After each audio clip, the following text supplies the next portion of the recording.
प्रिय विद्यार्थियों, पिछले लेक्चर में हमने मुद्रा का अर्थ, मुद्रा की परिभाषा, मुद्रा एवं चलन में अंतर, निकट मुद्रा की अवधारणा और मुद्रा के कार्य ये पढ़े। आज हम पढ़ेंगे मुद्रा का परिमाण सिद्धांत। मुद्रा का परिमाण सिद्धांत में मुद्रा के मूल्य का निर्धारण प्राचीन काल से कैसे होता है या विभिन्न अर्थशास्त्रियों ने मुद्रा के मूल्य के निर्धारण में अपने क्या क्या विचार प्रदर्शित किए, इन सब बातों का अध्ययन किया जाता है। मुद्रा के परिमाण सिद्धांत का प्रतिपादन सबसे पहले 1566 ईस्वी में जीन बोडीन ने एक फ्रेंच अर्थशास्त्री द्वारा किया गया। फिर सन 1691 में इंग्लिश अर्थशास्त्री जॉन लॉक तथा सन 1752 में डेविड ह्यूम ने इस सिद्धांत की व्याख्या की। फिर 20वीं शताब्दी में मुद्रा के परिमाण सिद्धांत की व्याख्या इरविंग फिशर, मार्शल पिगू और रॉबर्टसन आदि अर्थशास्त्रियों ने की। मुद्रा के आधुनिक परिमाण सिद्धांत की व्याख्या मिल्टन फ्रीडमैन द्वारा की गई।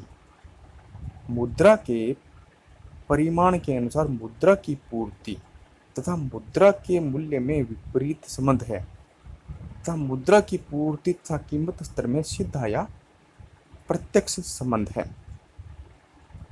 मुद्रा का जो परिमाण सिद्धांत है उसके अनुसार मुद्रा की जो पूर्ति है और मुद्रा के मूल्य में विपरीत संबंध है। मुद्रा की पूर्ति और मुद्रा के मूल्य में विपरीत संबंध तथा मुद्रा की पूर्ति तथा कीमत स्तर में सीधा या प्रत्यक्ष संबंध होता है मुद्रा के परिमाण सिद्धांत के अनुसार। मुद्रा के परिमाण सिद्धांत के दो समीकरण हैं। पहला है फिशर का समीकरण और दूसरा है कैम्ब्रिज का समीकरण। पहले हम फिशर के समीकरण के बारे में पढ़ते हैं। इरविंग फिशर ने अपने नगद व्यवसाय दृष्टिकोण का प्रतिपादन सन 1911 में प्रकाशित अपनी पुस्तक the purchasing power of money में किया। फिशर के नगद व्यवसाय दृष्टिकोण के अनुसार व्यापार की मात्रा तथा चलन वेग के स्थिर रहने पर मुद्रा की पूर्ति तथा कीमत स्तर में प्रत्यक्ष संबंध पाया जाता है। फिशर के अनुसार कीमत स्तर का निर्धारण वहां होता है जहां मुद्रा की मांग तथा मुद्रा की पूर्ति एक दूसरे के बराबर हो। कीमत स्तर का निर्धारण फिशर के समीकरण के अनुसार कीमत स्तर का निर्धारण वहां होता है जहां मुद्रा की मांग बराबर मुद्रा की पूर्ति, यानी मुद्रा की मांग जब मुद्रा की पूर्ति के बराबर होगी तो वहां फिशर के समीकरण के अनुसार कीमत का निर्धारण होता है। तो यह महत्वपूर्ण बात है कि फिशर के समीकरण के अनुसार कीमत स्तर का निर्धारण वहां पे होगा जहां मुद्रा की मांग बराबर होगी मुद्रा की पूर्ति के। इसका एक जो समीकरण है वो दिया हुआ है, पी टी बराबर M V plus M dot V dot, या आप इसको M1 या V1 जो भी हो आप इसको कह सकते हो। P का अर्थ है प्राइस ऑफ मनी, यानी मुद्रा का मूल्य। T का मतलब है वस्तुओं और सेवाओं की कुल मात्रा जो मुद्रा के द्वारा खरीदी जाएगी। M का मतलब है मनी या करेंसी की मात्रा। फिर M डॉट का मतलब है साख मुद्रा की मात्रा। V है मुद्रा का चलन वेग या velocity of money. V dot साख मुद्रा का चलने वेग। अब जो ऊपर जो समीकरण में बताया गया है कि M V plus M dot V dot, यानी मुद्रा की कुल पूर्ति तथा मुद्रा की मांग को प्रदर्शित करती है। मुद्रा की पूर्ति, मुद्रा की जो पूर्ति है उसमें हम मुद्रा की मात्रा तथा मुद्रा के चलन वेग को शामिल करते हैं। फिर देखते हैं कि मुद्रा की मात्रा में हम करेंसी की मात्रा, साख मात्रा को शामिल करते हैं। मुद्रा की पूर्ति में हम मुद्रा की मात्रा तथा मुद्रा के चलन वेग को शामिल करते हैं, और मुद्रा की मात्रा में हम करेंसी की मात्रा तथा साख मुद्रा की मात्रा को सम्मिलित करते हैं। अब मुद्रा की चलन गति क्या है? मुद्रा की चलन गति का अभिप्राय यह है कि मुद्रा की एक इकाई द्वारा एक वर्ष में कितनी बार वस्तुएं तथा सेवाएं खरीदी जाती है। द वेलोसिटी ऑफ मनी क्या है कि एक मुद्रा की एक इकाई द्वारा एक वर्ष में कितनी बार वस्तुएं तथा सेवाएं खरीदी जाती है। चलन गति का ये है कि चलन गति क्या है, तो चलन गति होती है बराबर कुल राष्ट्रीय उत्पादन बटा या ओब्लिक प्रचलन में मुद्रा। अब आता है मुद्रा की मांग। मुद्रा द्वारा हम विभिन्न आवश्यकताओं की पूर्ति करते हैं, इसलिए मुद्रा की मांग करते हैं। फिशर के विनिमय समीकरण में मुद्रा की मांग में व्यापारिक सौदे तथा कीमत स्तर को शामिल करते हैं। फिशर का जो विनिमय का समीकरण है उसमें हम मुद्रा की मांग जो है उसमें एक व्यापारिक सौदे तथा दूसरा कीमत स्तर को शामिल करते हैं। दो चीजें, एक तो हो गई मुद्रा की मात्रा और एक कीमत स्तर। व्यापारिक सौदों से अभिप्राय एक वर्ष में बाजार में बिक्री के लिए आने वाले सभी सेवाओं तथा वस्तुओं की कुल मात्रा से है, और कीमत स्तर से अभिप्राय एक निश्चित समय में व्यापारिक सौदों की प्रत्येक इकाई की औसत कीमत से है। फिशर का समीकरण बताता है कि अगर मुद्रा की पूर्ति में वृद्धि होती है तो कीमत स्तर भी बढ़ जाएगा तथा मुद्रा की पूर्ति और मुद्रा के मूल्य में विपरीत संबंध होता है। मुद्रा की फिशर के समीकरण के अनुसार मुद्रा की पूर्ति और मुद्रा के मूल्य में विपरीत संबंध होता है। अब देखते हैं कि कुछ लोगों ने फिशर का जो समीकरण है उसकी आलोचनाएं की है।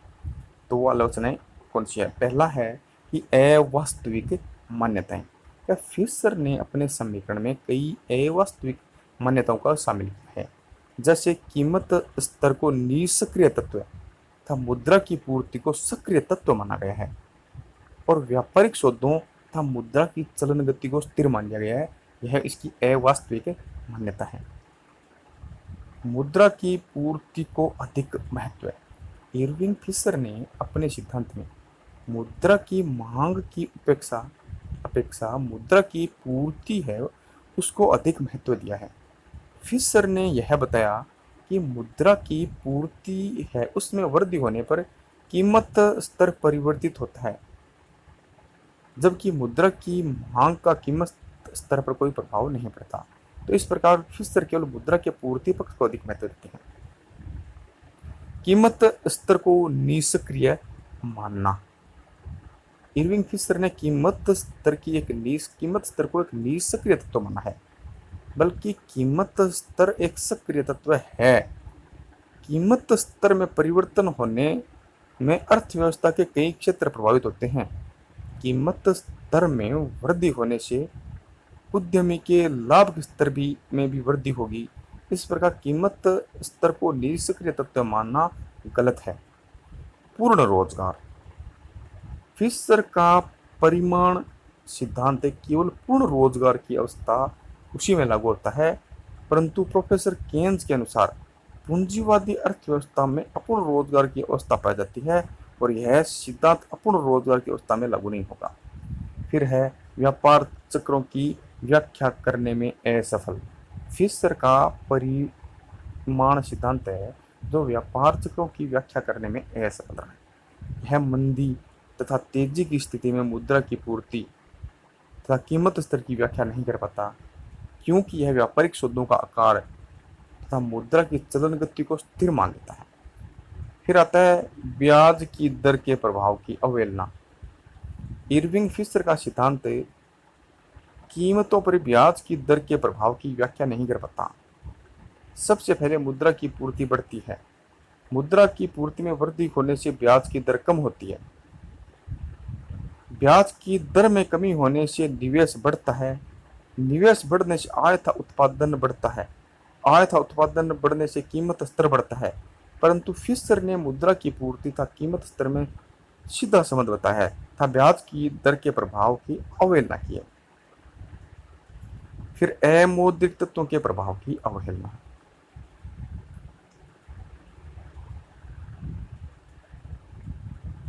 मुद्रा के जो परिमाण सिद्धांत हैं उसमें फिशर ने कुछ मान्यताएं ली है। वो मान्यताएं क्या क्या हैं? पहली मान्यता है कि करेंसी तथा बैंक रोजगार की स्थिति में होती है। दूसरी है कि अर्थव्यवस्था जो है वो पूर्ण रोजगार की स्थिति में होती है। व्यापारिक सौदों की मात्रा को स्थिर मान लिया गया है। मुद्रा की पूर्ति को सरकार तथा केंद्रीय बैंक द्वारा निर्धारित किया जाता है। मुद्रा की मात्रा को सक्रिय तत्व माना गया है और कीमत स्तर को निष्क्रिय तत्व माना गया है। फिशर का विनिमय समीकरण दीर्घकाल से संबंध रखता है, अल्पकाल में यह लागू नहीं होता। तो इस प्रकार मुद्रा के परिमाण सिद्धांत के लिए फिशर ने जो 7 मान्यताएं दी है, इन मान्यताओं के लागू होने पर ही फिशर का सिद्धांत लागू होता है। फिर हम चलते हैं, दूसरा है वो है नगद शेष समीकरण या कैम्ब्रिज समीकरण। नगद शेष समीकरण जो है वो कैम्ब्रिज विश्वविद्यालय के जो अर्थशास्त्री हैं उनसे संबंधित है। इसमें मार्शल, पिगू, रॉबर्टसन तथा केन्स आदि को शामिल किया जाता है। कैम्ब्रिज सिद्धांत मुद्रा की मांग है उसको अधिक महत्व प्रदान करता है, जबकि फिशर ने मुद्रा की पूर्ति को अधिक महत्व प्रदान किया है। नगद शेष समीकरण या कैम्ब्रिज समीकरण के अनुसार मुद्रा के मूल्य पर मुद्रा की मांग है उसका अधिक प्रभाव पड़ता है, क्योंकि मुद्रा की पूर्ति तो स्थिर रहती है। इस सिद्धांत को हम मुद्रा की मांग के सिद्धांत भी कह सकते हैं।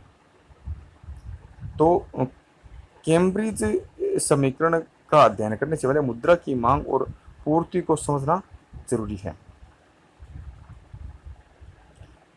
कैम्ब्रिज समीकरण के अनुसार मुद्रा की पूर्ति, कैम्ब्रिज समीकरण में मुद्रा की पूर्ति में नोट, सिक्के तथा मांग जमा को शामिल करते हैं तथा मुद्रा की पूर्ति का संबंध समय के बिंदु से होता है। फिर आता है मुद्रा की मांग। मुद्रा की पूर्ति तो हमने पढ़ दिया, अब आ गया मुद्रा की मांग। नगद समीकरण के अनुसार मुद्रा का संचय भी किया जा सकता है, जबकि फिशर का सिद्धांत मुद्रा के विनिमय कार्य पर ही ज्यादा प्रकाश डालता था। ऐसे ही नगद शेष के जो और समीकरण हैं उनमें है मार्शल का समीकरण, दूसरा है पिगू का समीकरण, रॉबर्टसन का समीकरण और केन्स का समीकरण। जो नगद शेष समीकरण है उसकी कुछ अर्थशास्त्रियों ने आलोचनाएं की हैं, तो वो आलोचनाएं क्या हैं?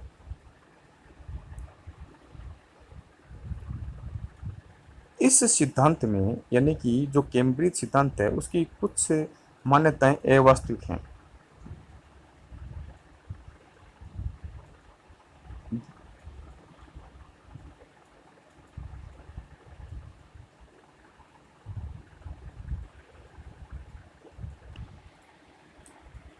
इस सिद्धांत में कुछ मान्यताएं अवास्तविक है। जैसे इसमें एक तो जो मुद्रा की पूर्ति है उसको स्थिर मान लिया गया है, एक समय तत्व है उसको भी स्थिर मान लिया गया है, परंतु मुद्रा की पूर्ति और जो समय तत्व है वह वास्तविक जीवन में स्थिर नहीं रहते। फिर क्या है कि नगद शेष समीकरण में ब्याज की दर के प्रभाव की भी अवहेलना की गई है। इस सिद्धांत में मुद्रा की मात्रा तथा कीमत स्तर में प्रत्यक्ष संबंध दिखाया गया है, जबकि ब्याज की दर की अवहेलना की गई है। फिर इस सिद्धांत में मुद्रा के मूल्य पर वास्तविक तत्व जैसे बचत, निवेश, आय आदि के प्रभाव की भी अवहेलना की गई है, जबकि यह बचत, निवेश और आय है वह मूल्य मुद्रा के जो मूल्य है उसको प्रभावित करते हैं और व्यापार चक्र के सिद्धांत की व्याख्या नहीं करते। अब हम पढ़ेंगे केन्स का मुद्रा सिद्धांत। समष्टि अर्थशास्त्र के पिता जे केन्स ने अपनी पुस्तकों ए ट्रिलाइज ऑन मनी तथा general theory general theory to employment interest and money में मुद्रा के सिद्धांत को प्रतिपादित किया। कौन सी बुक है? It relies on money, the general theory to employment interest and money में मुद्रा के सिद्धांत को प्रतिपादित किया। मुद्रा के परंपरागत परिमाण सिद्धांत के अनुसार मुद्रा के परिमाण में परिवर्तन का कीमतों के साथ सीधा संबंध होता है, परंतु केन्ज के मुद्रा सिद्धांत के अनुसार कीमत तथा मुद्रा के परिमाण में विपरीत संबंध होता है। केन्ज का जो मुद्रा सिद्धांत है उसमें कीमत और मुद्रा के परिमाण में विपरीत संबंध होता है। केन्ज ने अपने रोजगार के सिद्धांत में अपूर्ण रोजगार संतुलन की बात की है। इसलिए जब पूर्ण रोजगार से पहले मुद्रा की मात्रा को बढ़ाया जाता है तो उत्पादन उसी अनुपात में बढ़ जाता है, परंतु जैसे ही पूर्ण रोजगार की स्थिति में पहुंचने के बाद कीमत स्तर उसी अनुपात में बढ़ता है। केन्ज का जो मुद्रा का सिद्धांत है उसका एक आधारभूत समीकरण है वो केन्ज जो पहला समीकरण, केन्ज ने राष्ट्रीय आय को उत्पादन के साधनों को किए जाने वाले भुगतान तथा आकस्मिक लाभ को के जोड़ बताया है। समीकरण जैसे ये है y बराबर E प्लस क्यू, यह है केन्ज का आधारभूत समीकरण है। y का मतलब हो गया नेशनल इनकम या राष्ट्रीय आय और E का मतलब हो गया उत्पादन के साधनों को किया गया भुगतान और Q हो गया आकस्मिक लाभ। फिर इसका एक दूसरा समीकरण भी है, उसमें कुल उत्पादन को पूंजीगत वस्तु तथा उपभोग वस्तुओं का जोड़ बताया है। उसका समीकरण है O बराबर R प्लस सी। O का मतलब हो गया उत्पादन, R का उपभोग वस्तुएं तथा C का मतलब हो गया पूंजीगत वस्तुएं। अब हम केन्ज के मुद्रा सिद्धांत की व्याख्या को देख लेते हैं। केन्ज ने अपने जो मुद्रा सिद्धांत है उसकी व्याख्या दो आधारभूत तत्वों के द्वारा की है। पहला है, केन्ज के अनुसार कीमत स्तर तथा मुद्रा की मात्रा के बीच विपरीत संबंध होता है। कीमत स्तर और मुद्रा की जो मात्रा है उसके बीच विपरीत संबंध होता है। दूसरा है, पूर्ण रोजगार की जो स्थिति है उससे पहले जितना मुद्रा की मात्रा को बढ़ाया जाता है, पूर्ण रोजगार की स्थिति से पहले जितनी मुद्रा की मात्रा को बढ़ाया जाता है उतना ही उत्पादन बढ़ता है तथा पूर्ण रोजगार के बाद मुद्रा की मात्रा में वृद्धि होने पर कीमत उसी अनुपात में कीमत भी बढ़ती है। केन्ज ने बताया कि जब हम मुद्रा की मात्रा में परिवर्तन करते हैं तो सबसे पहले ब्याज की दर प्रभावित होती है, उसके बाद निवेश, फिर उत्पादन, फिर लागत तथा कीमतें प्रभावित होती है। अतः हम कह सकते हैं कि मुद्रा की मात्रा तथा कीमत स्तर में अप्रत्यक्ष संबंध है। मुद्रा की मात्रा में परिवर्तन, मुद्रा की मात्रा में परिवर्तन से ब्याज की दर में परिवर्तन, ब्याज की दर में परिवर्तन होने से निवेश में परिवर्तन, निवेश में परिवर्तन होने से आय उत्पादन तथा रोजगार में परिवर्तन, आय उत्पादन तथा रोजगार में परिवर्तन होगा तो फिर लागत में परिवर्तन, लागत में परिवर्तन से कीमतों में परिवर्तन। तो केन्ज के अनुसार जब हम मुद्रा की मात्रा में परिवर्तन, मुद्रा की जो मात्रा है उसमें परिवर्तन करते हैं तो सर्वप्रथम क्या होगा, ब्याज दर कम हो जाती है। ब्याज की दर के कम होने से क्या होगा, निवेश बढ़ जाता है और निवेश बढ़ता है तो किसी अर्थव्यवस्था में निवेश के स्तर में वृद्धि होती है तो आय उत्पादन तथा रोजगार में भी वृद्धि हो जाती है और इससे उत्पादन की जो लागतें हैं वो कम हो जाती है, जिसके कारण हमारी कीमतें प्रभावित होती है। पूर्ण रोजगार से पहले उत्पादन और कीमतें दोनों बढ़ती है, परंतु पूर्ण रोजगार के बाद केवल कीमतें ही बढ़ती है।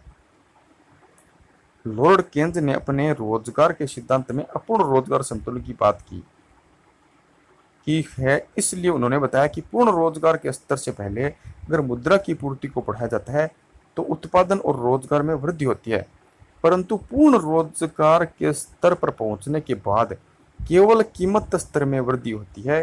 कीमत के बढ़ने के और भी कारण हो सकते हैं, जैसे घटते प्रतिफल के नियम के कारण, सीमांत लागत के बढ़ जाने के कारण या बाजार की अपूर्णताओं के कारण आती। केन्ज ने अपने जो सिद्धांत है उसके लिए कुछ मान्यताएं ली है। वो क्या है कि एक पहली जो मान्यता है वो है कि उत्पादन के साधनों की पूर्ति कीमत लोचदार होती है। दूसरी है, इस सिद्धांत में बेरोजगारी के समय उत्पादन की पूर्ति लोच की इकाई के बराबर माना गया है। पूर्ण रोजगार की स्थिति में साधनों की पूर्ति को नहीं बढ़ाया जा सकता। इस सिद्धांत के अनुसार साधनों में पूर्ण स्थानापन्नता का गुण पाया जाता है। पांचवा, मुद्रा की पूर्ति को बढ़ाकर प्रभावपूर्ण मांग को बढ़ाया जा सकता है। छठी है, उत्पादन में पैमाने के समान प्रतिफल लागू होते हैं। इसी तरह केन्ज का जो मुद्रा सिद्धांत है उसकी कुछ अर्थशास्त्रियों ने आलोचना भी की है। जो मुख्य आलोचनाएं हुए है कि केन्ज का मुद्रा का सिद्धांत पूर्ण रोजगार की मान्यता पर आधारित है, परंतु वास्तविक जीवन में कभी पूर्ण रोजगार संतुलन नहीं पाया जाता है। दूसरी है कि केन्ज का जो सिद्धांत है उसमें बताया गया है कि जब मुद्रा की पूर्ति को बढ़ाया जाता है तो ब्याज की दर कम हो जाती है, जिसके कारण निवेश बढ़ता है, परंतु निवेश तब बढ़ेगा जब एमईसी और एमपीसी दोनों स्थिर रहें। फिर केन्ज ने अपने मुद्रा के सिद्धांत में ब्याज की दर को अधिक महत्व दिया है। केन्ज उत्पादन के साधनों को पूर्ण स्थानापन्न मानते हैं, परंतु उत्पादन के साधन पूर्ण स्थानापन्न नहीं होते। इस सिद्धांत में कई अवास्तविक मान्यताओं को शामिल किया गया है, वह भी गलत है या ठीक नहीं है।